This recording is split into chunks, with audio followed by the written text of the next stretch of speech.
ধোকার দমটা প্রায় হয়ে এসছে, আর একটু ঝোল শুকোবে, আর একটু ঝোল শুকোলেই আমি এই ধোকাগুলোকে ওর মধ্যে দিয়ে দেব। আর নমস্কার বন্ধুরা, আমি চিত্রা। আমার হেসেলের আজকের রান্না আলু পটল দিয়ে ধোকার দম, আর এখানে হচ্ছে বাসন্তী পোলাও। আমি আগে গোবিন্দভোগ চালটাকে নিয়ে নিয়েছি, এবার এটাকে ধুয়ে নেব, নিয়ে ঘি রিফাইন তেল দিয়ে ভালো করে ভেজে পোলাওটা রান্না করব। আর এদিকে বাসন্তী পোলাওয়ের জন্য ধোকা দিয়ে আর আলু পটল দিয়ে দম করব। কিভাবে করছি আমি আপনাদেরকে দেখাচ্ছি, আপনারা দেখতে থাকুন।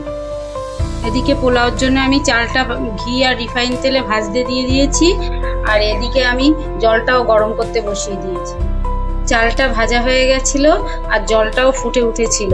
এবার আমি ভাজা চালটাকে জলের মধ্যে দিয়ে দিয়েছি। এর মধ্যে আমি এখন নুনটা দেব, মিষ্টিটা এখন দেব না। আর এর মধ্যে আমি কাজু কিশমিশও দিয়ে দেব। এদিকে পোলাওটা হোক, আর এদিকে আমি কড়াতে সর্ষের তেল দিয়ে দিয়েছি ধোকার দমটা রাঁধার জন্য।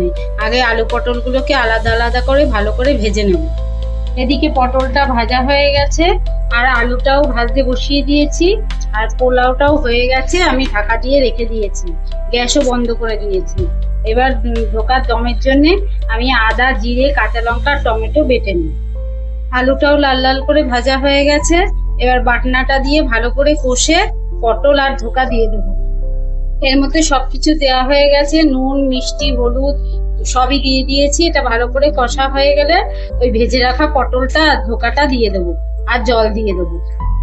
ধোকার দমটা প্রায় হয়ে এসছে, আর একটু ঝোল শুকোবে, আর একটু ঝোল শুকোলেই আমি এই ধোকাগুলোকে ওর মধ্যে দিয়ে দেবো। আর নামানোর সময় ঘি গরম মশলাটা দিয়ে দেবো। এদিকে ধোকার দমও রেডি হয়ে গেছে। আমি একটু ঝোলটা পাতলা রেখেছি, কারণ ধোকাগুলোতে ঝোলগুলো সব টেনে নেবে। আর এদিকে ঝরঝরে পোলাও রেডি হয়ে গেছে।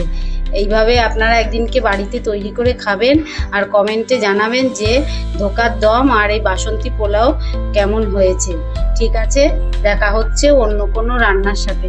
ভালো থাকবেন, সুস্থ থাকবেন, আর অবশ্যই আনন্দে থাকবেন। আর আমার তৈরি করা রান্নাগুলো যদি আপনাদের ভালো লেগে থাকে, তাহলে লাইক, শেয়ার আর কমেন্ট অবশ্যই করবেন।